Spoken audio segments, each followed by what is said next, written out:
Baik, selamat datang kembali teman-teman di Daily Coaching Clinic ya bersama Getty. Tentunya host kembali dengan saya ya. Nama saya Bayu Asta dan kita hari ini kedatangan tamu Mas Zai Iya, panggilannya. Zai. Panggilannya Zai aja Iya. ya. Lebih Nama lengkapnya simpel. Zainuddin Mulyoto gitu kan. Lebih singkat, kita juga lebih akrab manggilnya Mas Zai. Apa kabar Mas Zai? Baik, Mas Bayu juga Sehat? baik kan? Sehat. Saya udah keringetan dari pagi. Kita soalnya mungkin biar teman-teman juga apa ini ya iseng aja sih saya ngasih tahu ke teman-teman kita selalu constant improvement. Jadi kalau teman-teman lihat udah apa setup di setup di studionya pun makin lama makin lebih rapi lagi. Emang ini udah usaha kita gitu ya. Nah, sebelum kita memulai, teman-teman, saya mau mengingatkan untuk selalu mengikuti protokol kesehatan yang sedang berlaku saat ini, yaitu 5M. Makanya kita pakai masker ya, lalu cuci tangan dengan sabun dan air mengalir. Tambahan dari saya, pakailah hand sanitizer kalau lagi nggak ada sabun. Lalu menjaga jarak satu sama lainnya, menghindari keramaian, dan yang terakhir adalah mengurangi mobilitas dan interaksi gitu. Nah, kita akan membahas karena udah jelas sama Mas Zai, pasti membahasnya adalah soal copywriting. Yes. Nah, Mas Zai mungkin harus kenalkan dulu istilah copywriting ini apa sih artinya? Oh iya, oke. Jadi copywriting itu adalah suatu keahlian gitu ya, atau suatu tindakan gitu yang memang melalui tulisan untuk mengajak seseorang untuk melakukan tindakan tertentu. Misalnya untuk membeli, untuk masuk ke website, ataupun untuk awareness terhadap suatu brand. Memang tujuan utama itu untuk komersil. Oke, Seperti ini itu. lewat tulisan. Yes, tulisan yang dilakukan oleh seorang copywriter itu tadi. Oke, soalnya teman-teman kan pasti biasanya kalau ngomong konten ya, ngajak, ini kan ngajak. Ngajak orang lewat konten tuh biasanya kan lewat video, lewat foto. Iya. Ini lewat teks. Iya, karena kan sebenarnya copywriting itu kan tidak hanya lewat video, lewat teks, tapi juga kayak lewat OOH ya, yang apa namanya, banner, Oh iya. televisi. Nah, itu juga sebenarnya bagian dari teknik copywriting gitu, tidak hanya sekedar di media sosial saja. Walaupun bentuknya Macam-macam. teks itu di dalam gambar misalnya. Karena tergantung platform yang mau kita pakai, otomatis kan treatmentnya pun berbeda. Iya. Nah, untuk copywriting ini apa namanya? Berarti seharusnya setiap content creator harus punya teknik. Oh iya, harus memiliki teknik itu karena kan di setiap platformnya pasti berbeda treatmentnya, berbeda tekniknya gitu. Contohnya kayak misalnya untuk di televisi gitu kan harus lebih storytelling gitu. Tidak mungkin dong untuk sosial media kita menggunakan yang terlalu storytelling gitu karena itu pasti kepanjangan gitu. Oh ya? Iya. Di sosial media bukannya saya pernah dengar soalnya katanya harus storytelling. Misalnya untuk Ilmu lama mungkin udah dibilang salah kali ya. cuman Instagram kalau terlalu storytelling itu nanti terlalu bertele-tele, Mas. Oh gitu. Heeh. Sedangkan TVC itu kan bisa sampai 30 menit gitu kan. Jadi harus lebih storytelling gitu. Oke, ini berarti storytelling tuh di TV malahan. Iya, lebih ke TVC sih storytelling. Oke, bertele-tele itu tadi kalau yang di misalnya Instagram. Apa hanya karena Instagramnya? Let's say di Twitter mungkin bisa atau Facebook. Oh iya, mungkin tergantung juga sih. Karena gini sih, Mas. Jadi karena orang kan sekarang kan apa-apa sebagai sosial media kan. Jadi kalau kita pakai Instagram itu kan skip. Jadi kalau terlalu bertele-tele, terlalu panjang ya lo apa sih Ki gitu kan. Kecuali televisi kan kita tidak ada daya upaya untuk men-skip itu kan. Iya, ganti channel. Iya sih. Iklannya terlalu panjang, ganti channel. Iya, Ya kalau iklan ya itu. iya, dan kita juga tahu bahwasanya copywriting ini kan bisa menjadi suatu jembatan gitu ya Mas ya. Jembatan antara brand dengan konsumen agar tersampaikan gitu kan. Ya, karena kan kita nggak mungkin dong istilahnya kita brandnya bagus, kualitasnya bagus, tapi kita tidak ada teknik-teknik untuk menyampaikan kepada konsumen, otomatis kan sebenarnya tidak akan tersampaikan gitu pesannya gitu. Mungkin sebagai contoh kecilnya itu yang lumayan relate, lumayan viral itu waktu itu misalnya contoh ada 2 contoh gitu ya. Jual rumah hubungi sekian contoh A, tapi contoh B adalah jual rumah plus dapat istri. Nah otomatis kan pasti yang lebih viral yang jual rumah plus dapat istri karena kan secara penyampaian lebih menarik gitu. Oke, tapi tentunya ada batasannya dong. Oh iya tentu sih, tapi ya kayaknya di Indo semakin viral semakin heboh ya. Iya. Yang jadi masalah kan kalau kita viral tapi viral negatif. Iya itu enggak sih, itu enggak direkomendasikan. Mungkin pesan buat teman-teman ya jangan asal viral ya. Iya. Ini dari kemarin sebenarnya saya udah sering ngomong kayak gini sih di materi apapun gitu ya. Emang kan kalau viral kesannya kita langsung dapet view banyak ya. Itu intensinya gede. Gitu. Tapi kalau negatif ya tidak diingat dengan baik Iya, ya. tapi itu mungkin contohnya gitu. Contohnya mungkin antara yang biasa-biasa aja, tapi dengan teknik yang pengelolaan sedemikian rupa gitu di utak-atik itu pasti akan lebih menarik gitu dibandingkan yang biasa-biasa saja. Nah ini kan kalau kita ngomongin di iklan berarti ada hubungannya sama brand. Yes. Kalau buat teman-teman yang mau belajar copywriting atau mau menggunakan teknik copywriting, sebenarnya saya tadinya mau nanya apakah Apa brand saja? apa saja mungkin ya. Awalnya saya mau nanya brand itu harus ngerti apa enggak. Tapi sebenarnya apa aja sih yang harus kita ngerti? Nomor satu deh, yang pertama dulu. Pertama kita harus tahu target audiensnya dong, Mas. Mengenal audiensnya. Iya, target audiensnya gitu. Misalnya gini, karena kan target audiens itu yang ingin kita capai dari brand itu secara lebih spesifik kan, gitu kan? Karena target audiens itu yang kita lihat tuh kayak usianya berapa, umurnya berapa, background pendidikannya apa, pendapatannya berapa. Nah itu akan mempengaruhi gitu. Terus juga cara penyampaiannya juga akan mempengaruhi gitu. Tidak mungkin kan, mohon maaf gitu, misalnya brand high class, kemudian tidak tahu target audiens sebenarnya high class, kemudian mereka menggunakan bahasa-bahasa yang agak alay gitu, itu kan tidak akan tersampaikan gitu. Terus juga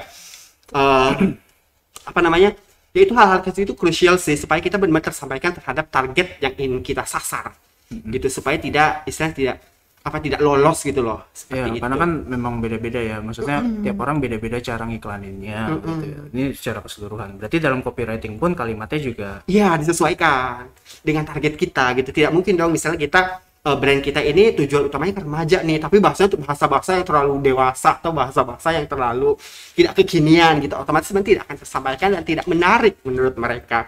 Atau misalnya brand-brand memang untuk agak kelas bawah gitu, mohon maaf ya misalnya, tapi terlalu misalnya bahasanya terlalu educated, terlalu berpendidikan atau terlalu pakai bahasa Inggris. Inggris-Inggrisan. Nah, otomatis mereka yang ada malah bingung gitu loh. Ini apa gitu. Jadi kita memang benar-benar menyesuaikan dengan target audience kita atau target marketing kita sih. Bisa nggak sih kalau kita bedain segmen segmen bahasanya langsung kalau pebisnis langsung saya langsung ngerti itu segmen kan.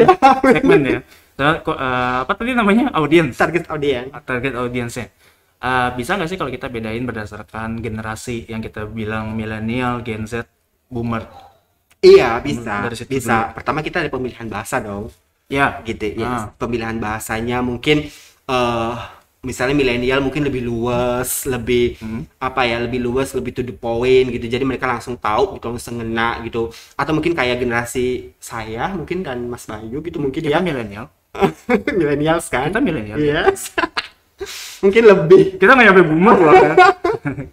lebih lebih ini kali ya, mereka lebih suka kayak yang apa namanya dijelaskan gitu kan, lebih terperinci gitu, karena kita tuh orang-orang yang memang demen gitu, suka aja gitu hal yang terperinci gitu, yang tidak terlalu to the point gitu, straight to the Detail, point. mendetail, ngomongin detailnya. Oke, kalau boomer biasanya sukanya kayak apa? Oh, boomers. Belum pernah ya? Saya belum pernah mulai boomers. Berarti biasanya mungkin kalau Mas Zai, karena emang banyak kan sekarang milenial sih ya, produktif ya, ada di milenial semua, jadi ya mau nggak mau emang mencocokkannya ke sana. Iya. Seperti Yang paling membedakan mungkin ada gak misalnya saya mau tahu gitu ya cerita uniknya dari Mas Zai tuh dalam penulisan tuh, karena target audiensnya ini agak unik. Ada gak misalnya yang beda banget gitu cara komunikasinya? Let's say misalnya dari pengalaman aja. Oh iya. Dari pengalaman aja. Misalnya kalau kita mentargetkan ke audiens gamer, itu kan otomatis nanti bahasanya banyak-banyak soal ngomongin games. Yes.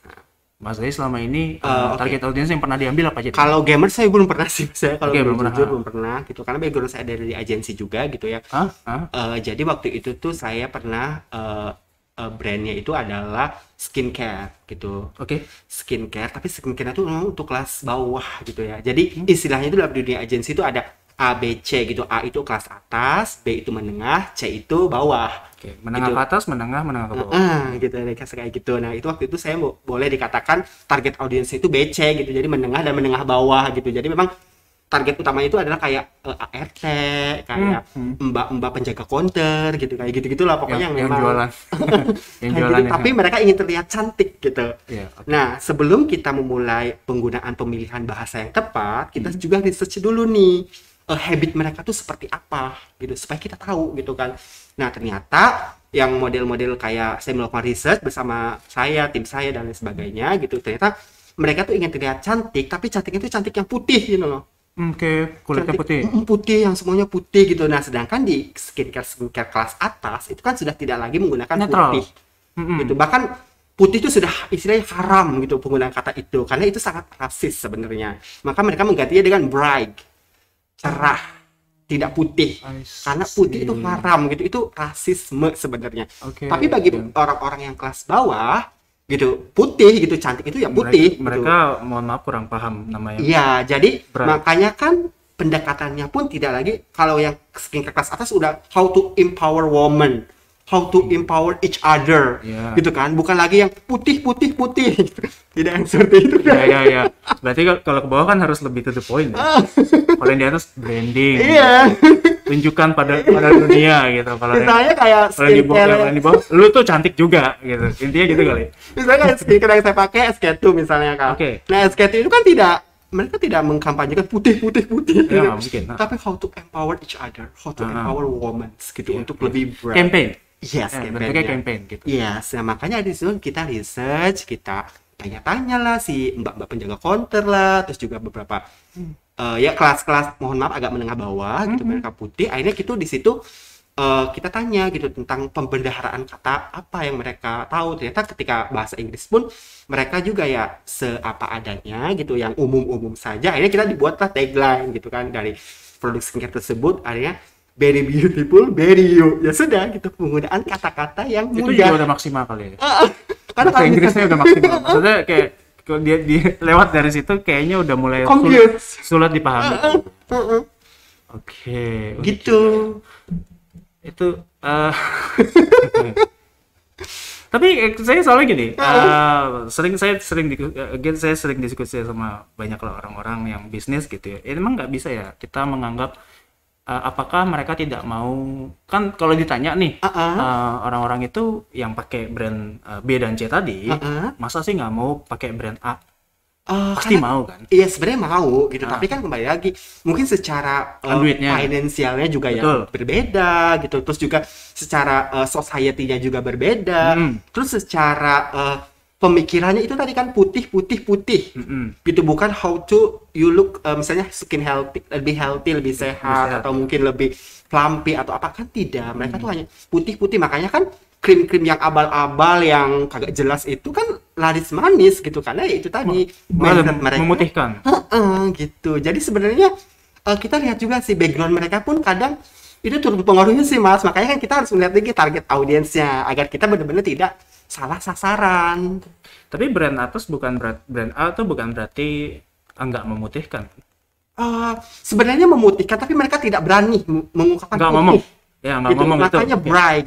bright gitu, karena memang itu sudah dilarang sebenarnya, karena itu adalah nilai-nilai rasisme. Bahkan sebenarnya iklan-iklan yang misalnya gini, ketika lo kulitnya coklat misalnya terlihat sedih, terlihat murung, tapi setelah pakai skincare ini terlihat lebih cerah, kemudian lo terlihat berbinar-binar, terlihat bagaikan bintang. Nah itu adalah bentuk rasisme sebenarnya. Ya, Kenapa gitu? That's kind of racist ya. Iya, gitu, karena ketika kita kulit coklat pun ya tetap bisa kok bersinar, tetap Kenapa bisa lebih kok happy kalau lu putih? Ya? gitu, why. Nah itu kan adalah sebenarnya bentuk-bentuk rasisme yang tertanam dari zaman baheula. Bahkan tuh saya ingat banget ya, dulu tuh ada majalah ya, saya ingat banget sampai sekarang ada, sampai saya foto gitu ya. Di majalah itu tuh bener-bener rasisme banget. Mungkin zaman dulu orang-orang belum terlalu aware kali Ini ya. tahun berapa emang?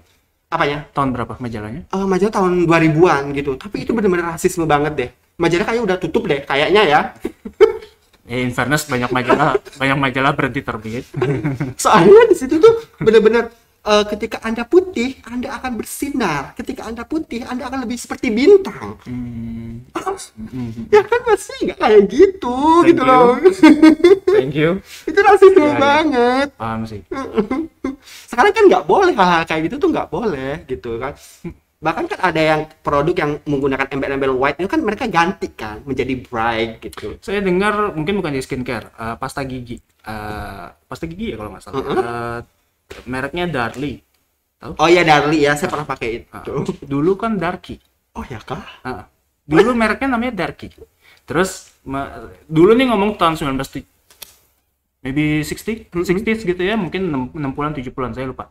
Tapi begitu tahun berapa isu rasisme mulai gencar, Mencuat gitu ya. mulai mencuat di Amerika, dia akhirnya ganti. Darlie. Dulunya Darky. That's the most racist brand gitu kan istilahnya. Walaupun dia nggak ada niatan gitu, kayaknya ngomonginnya ngilangin gigi yang gelap. I don't know gitu kan, hitam-hitam di gigi seperti itu. Tapi jadi rasis. Ya memang bisa make sense ke sana sih. Oke. Sebelumnya mas saya di skincare ada Skincare terus juga sebenarnya saya brandnya enggak banyak juga sih, maksudnya berupa-rupa target audiensnya dan jenisnya gitu. Nah itu tadi yang skincare tadi kan, karena kita memang target audiensnya BC, otomatis pemilihan katanya pun lebih ini ya, lebih mudah, lebih ini. Terus ada lagi yang benar-benar bikin agak sedikit greget-greget gimana gitu ya, sampai detik ini saya kalau ingat tuh kayak sering ketawa gitu ya. Jadi sebenarnya itu kayak brand keju gitu ya sebenarnya. Keju gitu lah. Saya nggak sebut mereknya mas ya, kali itu sudah tidak. Kalau agak negatif nggak usah. Nggak usah lah ya. Sebenarnya sih nggak masalah. Kita di sini kan sebenarnya kan studi kasus. Iya, tapi nggak usah sebut merek lah ya.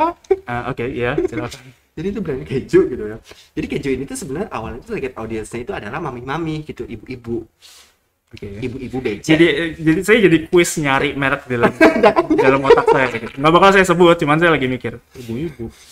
Jadi itu awalnya keju gitu. Keju itu tuh benar-benar target audiensnya emang ibu-ibu gitu, ibu-ibu gitu ya, yang memang ibu-ibu AB gitu lah. Oke. Nggak BC banget sih, walaupun sebenarnya kejunya murah gitu, tapi mereka tuh ingin menstandarkan itu sebagai keju kelas atas gitu loh. Oke. Padahal mah murah sebenarnya di pasarnya gitu loh. Oke. Murah lah, pokoknya murah lah, murah meriah gitulah ya. Nah, terus? Nah, jadi ternyata si klien saya itu merasa kayak kejunya itu kalah saing tuh dengan keju yang hits itu, yang biru-biru itu gitu. Ya, ya. Oke, yang biru saya tahu. Kalah saing gitu loh. Merasa kalah pamor lah ya gitu, kayak gitu. Karena kan itu yang biru itu kan udah lama juga kan, dari zaman baheula, jadi dia udah kuat juga kan. Terkenal di antara yang lain lah yang masak gitu, juga di Indonesia ini gitu loh. Kayaknya berhasil karena kampanye dengan chef deh. Yes, iya tuh kayak campaign mereka kan juga lebih menyentuh sebenarnya. Gitu, tidak benar-benar langsung dagang, karena mereka lebih ke maintenance kayaknya, kalau udah terkenal kan. Iya, brand awareness aja. Gitu. Jadi si keju ini tuh yang tadinya target audiensnya ibu-ibu ingin dirubah menjadi remaja. Keju. Keju, dan yang tadinya mereka tujuan utamanya itu adalah untuk sebagai pelengkap roti, pelengkap kue dan lain sebagainya, pokoknya untuk benar-benar pelengkap gitu ya. Ingin dirubah lagi menjadi camilan. Oh, sekarang saya ngerti mereknya. Jadi kita agak confused. Dia bikin yang kotak ya. Iya, dia bikin yang kotak ya. Jadi yang awalnya itu untuk sebagai bahan pelengkap, bahan roti. Sebenarnya enak. Ya, keju yang itunya enak. Asin sih sebenarnya. Oh, saya suka asin, masalahnya itu dia mungkin ya. Nah, tapi kan BC suka dong yang rasa yang kuat. Iya, yang kuat-kuat itu suka gitu. Tapi masalah target audiens itu adalah jadi remaja gitu loh. Oh, right, oke. Iya, yang tadi si ibu-ibu gitu merubah jadi ke remaja gitu kan. Nah, otomatis kan sebenarnya kita harus berpikir otak nih, bagaimana penyampaian kampanyenya sesuai dengan target audiens yang tadinya ibu-ibu berubah ke remaja. Otomatis kan berubah segala-galanya. Berubah cara penyampaiannya, berubah cara bahasanya, berubah cara pendekatannya gitu, karena kan semuanya berubah. Semua berubah ya pasti sih. Ibu-ibu itu kan biasanya ngomongin ya rumah tangga ya. Anak. Ini kan kalau remaja ya ini anaknya. Dan ini remajanya tuh remaja AB gitu loh mas, bukan remaja BC, dan sebagai camilan. Sebelumnya ibu BC kemudian ke targetnya remaja AB. Kayak dari ekonomi aja berubah. Gitu, dan itu mereka tuh ingin kayak kejunya tuh bukan sebagai pelengkap tapi sebagai camilan kayak kita makan kacang aja. AB nggak gitu kan, konsumsi keju. Karena gini, karena klien melihat kayak gini, apa yang dilakukan remaja kelas atas itu pasti akan ditiru oleh remaja kelas bawah. Not really. Gak mungkin dong remaja kelas atas meniru remaja kelas bawah. Oh iya. Oke, iya sih. Iya kan? Walaupun tidak plek 100% seperti mereka. Iya. Tapi kan ada influence. Terinfluence gitu kan. Tidak mungkin dong remaja kelas bawah, remaja kelas atas mengikuti misalnya skakol deh, kita kayak gitu dong, ngikutin siapa gitu misalnya. Nggak mungkin dong gitu kan, kayak gitu-gitu. Nah, makanya pemilihannya adalah target audiensnya kelas AB, remaja AB itu. Gitu. Biar yang bawah niru. Nggak to the point banget ya. Kalau menurut saya kenapa nggak langsung yang bawah gitu, lu mau jualan kemana? Nah, terus Nah, dari situ tuh akhirnya kita research juga dong. Ah. Habit-habit kelas remaja AB itu kayak gimana gitu, kebiasaan-kebiasaan mereka gimana, terus bahasa in daily life mereka itu seperti apa gitu, gitu sih. Ah. Itu bener-bener agak merepotkan juga sih ya, karena bener-bener plak putih plak itu berubah. Secara korporat rasanya mubazir ya. Karena udah punya knowledge, minimal kan knowledge satu pasar ibu-ibu, dua pasar ekonomi yang BC kita sebut tadi ya istilahnya ya, pasar menengah ke bawah lah, menengah dan menengah ke bawah. Jadinya dibuang gitu aja. Begitu aja dan diganti gitu aja, dan itu pun istilah masih belum ada kejelasan yang pasti gitu loh. Padahal sebenarnya udah mereka udah punya pegangan sendiri gitu, tapi kemudian berubah itu benar-benar se ekstrim itu. Ya riset tuh kan nggak murah. Betul. Tapi kita agak belok ya ngomong-ngomong materinya apa pembahasannya. Nah, berarti oke, dari obrolan inilah yang saya tangkap, sebagai kita kalau copywriting berarti harus benar-benar mengenal si konsumennya dulu. Yes, target audiens kita harus benar-benar kenal. Pernah lihat yang mungkin mas saya sering lihat, saya buka Instagram atau buka sosial media untuk ngambil referensi. Sering. Yes. Ada yang kalau yang bener gampang ya, karena bukan gampang ya, kita ngambil contohnya ya udah gitu-gitu aja.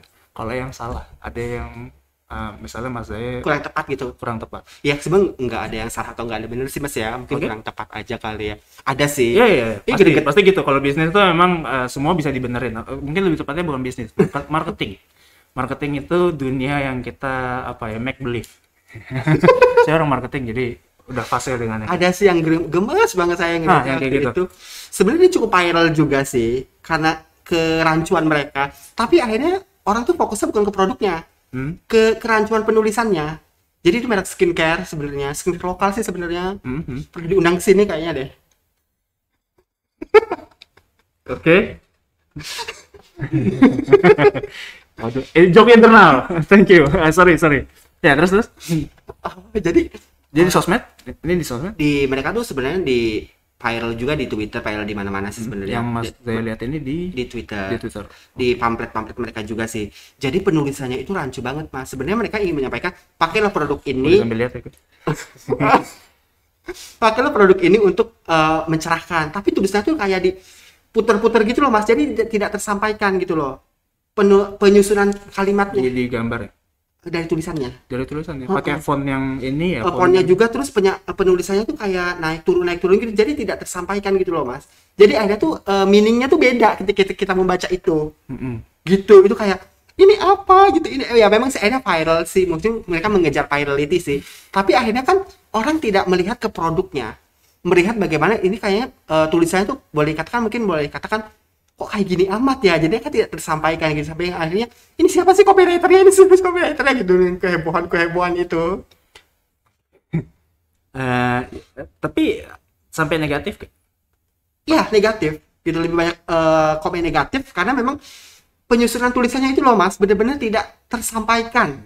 Jadi mereka tuh naik turun. Maksudnya kalau sekedar mubazir, effort yang mubazir, it's okay menurut saya. Tapi kalau soalnya ini kesalahan yang ya keluar resource aja, tapi nggak sampai efeknya jadi bumerang. Iya sih, misalnya sampai rasis gitu ya. Enggak sih, cuman memang negatif. Jadi kita istilahnya effort malah untuk merusak. Kan gitu. Nah, ini nggak sampai kayak gitu kan. Mubazir aja. Mubazir sih. It's okay lah. Ya untuk pembelajaran.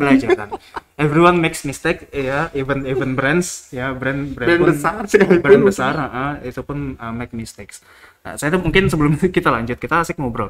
Cuman sebelum itu saya ngingatin kepada teman-teman, sesi Getty Coaching Clinic ini diadakan untuk teman-teman memberikan pertanyaan mungkin dari prakteknya gitu ya, makanya kita banyak ngobrol di lapangan.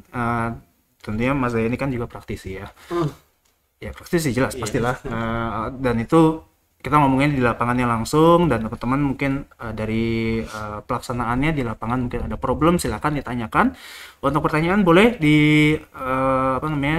diketik di grup Telegram, grup diskusi pelatihan Getty ya. Live ini sendiri ya, live Getty Daily Coaching Clinic ini juga ada di grup Telegram channel Telegram alumni dan peserta pelatihan Getty. Replaynya nanti ada di channel YouTube Getty Inkubator. Mungkin teman-teman ada yang agak bingung yang baru pertama kali nge-search kok ada dua, ada Getty TV, ada Getty Inkubator. Betul, memang ada dua channel. Silakan subscribe dua-duanya ya. Untuk Getty TV itu banyak entertainment ya, education sebenarnya, edutainment, dan juga banyak event-event yang diadakan oleh Getty.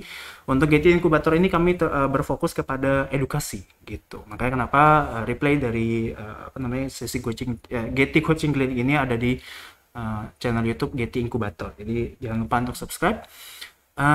Saya lihat sebenarnya nggak banyak pertanyaan ya, tapi ini ada satu pertanyaan yang bisa saya jawab sendiri. Apakah ada materi tentang video editor di YouTube? Di YouTube.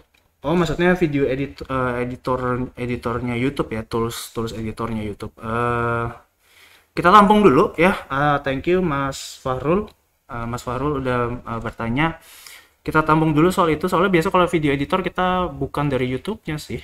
Ya, bisa dari Premiere atau yang versi lebih mudahnya lagi kita pakai CapCut. Hari ini kita ngebahas soal copywriting ya. Tadi sepertinya kita berfokus kepada soal segmennya atau segmen audience. Ya, jadi memahami audiensnya kita.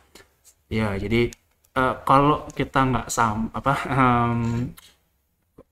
copywriting kita nggak sesuai dengan audiensnya, maka tidak bisa diterima juga. Iya, karena kan nanti akan sia-sia gitu loh Mas, segala usaha, daya upaya yang sudah kita lakukan tidak tersampaikan gitu kepada audiens yang kita ingin sasar. Dan dari pembicaraannya itu udah best case. Kalau kita salah ya best case-nya mubazir. Buang-buang uang juga, buang-buang waktu, buang-buang tenaga gitu loh. Padahal kita udah riset dulu. Kalau oke. Sebenarnya banyak banget pertanyaan saya ya, saya lagi milih-milih satu-satu. Soalnya awalnya gini, saya berpikir copywriting itu ya udah nulis aja. Tapi Mas Zaya tadi membuka, ternyata memahami konsumen dan sampai segitunya targetnya. Saya pikir kalaupun memahami konsumen, which is make sense memang ya, memahami konsumen, tapi saya pikir mendapat datanya aja gitu. Dalam biasanya Mas Zaya emang benar-benar Mas Zaya ngeriset sendiri. Iya. Kita benar-benar terjun langsung ke lapangan. Okay. Dan itu tuh bahkan karena kita harus butuh riset banyak ya, maksudnya saya benar-benar sampai mengerahkan sampai meminta bantuan teman-teman saya gitu loh, dari yang tidak ada hubungannya dengan pekerjaan saya, sebenarnya ya teman-teman saya gitu ya, untuk membantu riset ini gitu. Misalnya kayak tadi gitu ya, mewawancara atau menanya-nanya mbak-mbak yang kelas target audiensnya BC gitu kan. Itu kan nggak mungkin dong hanya dari saya, itu kan takutnya tidak valid gitu kan. Jadi memang butuh sekali tim juga untuk terjun langsung untuk mencari informasi yang valid untuk kita menyampaikannya nanti gimana, enaknya gimana. Gitu, seperti itu. Soalnya kan sebenarnya ini tugasnya market researcher gitu. Iya betul. Tapi ketika kita sebagai copywriter juga ikut terjun langsung gitu ya, kita tahu nebeng lah minimal gitu ya. Kalau emang perusahaannya saking gedenya gitu kan. Ya kan untuk perusahaan besar kan punya ya market research. Iya betul. Mungkin akhirnya banyak yang dinebeng gitu. Tapi akhirnya kita tahu gitu. Jadi kita ketika menulis itu, ketika kita membuat itu tuh jadi lebih merasa memiliki gitu. Karena iya mereka seperti ini. Berbeda mungkin ketika kita misalnya di ini infonya gini. Oh ya udah gitu. Karena kita nggak mengalami langsung gitu, paling ya udah sesuai dengan apa yang disampaikan. Tapi ketika kita terjun langsung, ada value-nya gitu, ada nilainya gitu kan, kita tahu gitu seperti apa harapan mereka, seperti apa keinginan mereka gitu, kita tahu gitu di situ. Sehingga itu yang akhirnya membuat kita berbeda gitu. Itu yang membuat akhirnya tidak sekedar nulis gitu, tapi ada value-nya. Karena kan ini juga untuk divisi gitu Mas. Jadi kita juga ingin menyampaikan pesannya itu seperti yang memang kita research gitu. Kita istilahnya mengenal nggak bisa lewat orang gitu ya. Maksudnya ya kita cuma tahu katanya si A, si B itu begitu gitu. Tapi itu not actually mengenal, dan akhirnya bisa sampai kesalahannya sampai sefatal itu bisa kah? Karena kurang riset. Pernah juga sih. Jadi masih skincare ini juga gitu. Akhirnya tuh nggak jadi tayang Mas. Nggak jadi tayang gitu. Padahal kita udah research, udah apa segala macam, udah syuting juga, udah sampai proses editing segala macam, teknik bengek, udah isinya tinggal dilempar ke televisi aja lah ya. Nggak jadi tayang karena ternyata padahal kita udah by research juga bersama klien ya, maksudnya by research, by discussion anything segala macam gitu. Karena ada yang salah satu talentnya itu kulitnya tuh terlalu coklat. Oke. Jadi si kliennya tuh nggak suka gitu loh. Padahal karena mereka fokusnya adalah putih. Padahal sebenarnya saya ingin sedikit gitu kan mengangkat diversity gitu. Bahasanya kita itu ya nggak putih gitu loh. Bangsa kita tuh ya nggak putih, paling banter ya kuning langsat gitu loh. Kuning langsat gitu kan. Kan mayoritas kan coklat gitu. Saya juga ya coklat gitu kan. Gitu seperti itu. Jadi ya tidak jadi tayang gitu karena ada yang terlalu coklat. Padahal sebenarnya itu bisa di grading gitu loh kalau kita mau apa namanya mau pintar-pintaran gitu loh, istilahnya kita grading aja tuh, diputihin aja tuh si talentnya Soalnya sebenarnya. iklan TV banyak yang gitu ya, maksudnya saya jadi ingat ada iklan TV yang ini wajahnya sebelum dan sesudah gitu. Kayak gitu, tapi tetap ketika di grading tuh tetap malah jadinya kayak abu-abu gitu loh. Oh, gitu. Ya, it happens lah ya. Ya udahlah, itu di luar kuasa kita sih Ya bagaimana. agak ya, maksudnya kalau kalau dari cerita mas saya gitu. Mungkin ini I don't know apakah ini terjadi di seluruh industrinya, cuman kan ada rese sih. Maksudnya bisnis ini dalam mengiklannya berarti aduh untuk ngiklannya harus hati-hati banget. Enggak, tapi sebenarnya gini, karena fokus dulu kan dari awal bilang siapa target audiensnya gitu. Iya. Tapi ketika kita melihat skincare yang memang agak kelas atas, mereka tuh sudah diverse banget, Mas. Ya, Iya kan? Orang-orangnya sudah diverse banget dengan warna kulit aneka ragam. yes. Bukan Malah hanya sengaja kadang-kadang kan. iya, karena mereka ingin Yes. mengimpress semua race gitu. Bahwasanya ini loh skincare gue tuh aman buat kalian, skincare gue tuh ramah buat kalian gitu loh. Makanya mereka rupa-rupa kan sebenarnya modelnya atau talentnya gitu, tidak hanya sekedar putih. Ya zaman dulu mungkin putih gitu, sekarang kan sudah tidak gitu loh. Nah kembali kan kita lihat target audiens siapa, karena kan pasti value mereka beda gitu. Setiap target audiens pasti memiliki value yang berbeda-beda gitu. Kok saya jadi keingetan kalau Korea. Oh yes, betul, betul. Apa mungkin itu kah selain karena ya Korea Booming. lagi booming sehingga laku. Tapi kalau kita ngomongin skincare, ya orang kan modelnya pasti orang Korea. Jadi yang mana udah ya pasti putih. Yes. Itu kali ya yang bikin ya. Iya, karena kan memang budaya Hallyu ya, budaya Korea ini memang kuat banget di Indo juga ya, jadi bener gencar banget gitu. Dimana kita juga tahu lah skincare lokal juga kan memakai brand ambassador mereka untuk menaikkan Enggak skincare juga pakai, masalahnya itu. Kalau skincare saya masih ya emang itu udah produknya ya. Jadi masalah kenapa marketplace ikutan. Tapi ini curhatan saya. curhatan hati terdalam. Itu kali ya salah satu sebab. Iya, salah satu itu. Tapi sebenarnya saya juga merasa bangga juga bahasanya banyak banget sekarang tuh produk-produk yang memang mereka mengimpress keragaman gitu loh. Ya, Kalau kita aware gitu loh. Sebenarnya banyak banget yang tapi memang biasanya untuk brand atas. yes. Brand yang kita bilang apa ya, kalau dibagi kelas tadi A, B dan A, C B, ya. A, B, C. A itu menengah ke atas kira-kira, B itu menengah, C itu menengah Yang ke bawah. bawah. Yang mana dari tiga ini punya prioritas berbeda, punya sifat berbeda, punya kemampuan ekonomi yang jelas Berbeda. Oke. Nah, teman-teman, nggak kerasa sebenarnya Mas saya juga ya, kita memang banyak ngobrol. Pasti lah, Mas.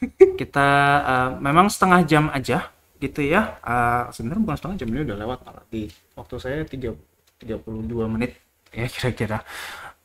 Jangan khawatir untuk teman-teman yang baru muncul pertanyaannya atau habis ini baru bertanya, silakan, grup diskusinya pun dibuka ya, nggak pernah ditutup. Jadi teman-teman silakan kalau untuk ada pertanyaan. Untuk Mas Zae, karena Mas Zae ada di minggu depan pun ada lagi tetap di jam yang sama, jadi jangan khawatir. Di jam 10.30 GT Coaching Clinic akan ada kembali gitu. Dan besok pun ada ya, besok bersama dengan Mas Rahmat kita membahas digital marketing. Jadi coaching clinic ini memang ada harian, dan untuk teman-teman yang ada di YouTube, kalau ada yang bertanya ini gimana masuk untuk ikutan bertanya, link seharusnya ada di description. Ada di descriptionnya, dan ini sebenarnya memang sedang kita buka untuk teman-teman mengikuti. Jadi sebenarnya ini adalah untuk teman-teman yang sudah pernah ikut pelatihan di Getty ya, para alumni dan UKM-UKM binaan kami memberikan hak ini seumur hidup, bisa dibilang begitu. Jadi memang coaching klinik itu selalu ada ya. Kita lagi launching untuk benar-benar dijalankan harian, sebelumnya mungkin let's say sebulan sekali gitu ya, atau 2 minggu sekali. Nah, kita lagi buka, jadi untuk teman-teman yang pengen tahu nih gitu kayak apa pelatihannya, ini adalah pasca pelatihannya gitu ya. Nah teman-teman yang mau ikut pelatihan, silakan seharusnya kalau di YouTube udah ada juga linknya, di Telegram pun kami sudah memberikan link untuk mengikuti pelatihan.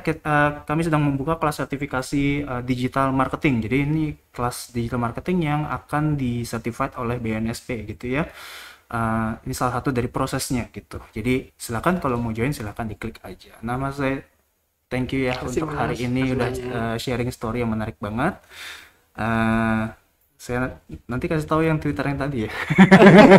Di luar dari acara aja lah. Jadi penasaran soalnya. Oke, thank you Mas Iya, makasih Baye. banyak Mas. Sehat selalu teman-teman, Ya, juga sehat makasih Mas selalu. Bayu. Sebelum saya akhiri, saya ingetin lagi teman-teman untuk selalu mengikuti protokol kesehatan yang sedang berlaku saat ini, yaitu menggunakan masker, lalu mencuci tangan dengan sabun dan air mengalir, menjaga jarak satu sama lainnya, menghindari keramaian, dan yang terakhir adalah mengurangi mobilitas dan interaksi ya. Ini COVID lagi naik lagi teman-teman, Iya, jadi mohon diikuti protokolnya, kesehatan. jangan lengah, biar kita press down lagi gitu ya. Nah untuk sesi hari ini ya, saya ucapkan terima kasih. Assalamualaikum warahmatullahi wabarakatuh. Terima kasih Mas Bayu. Gimana Mas Arif? Apa saya kecepatan apa?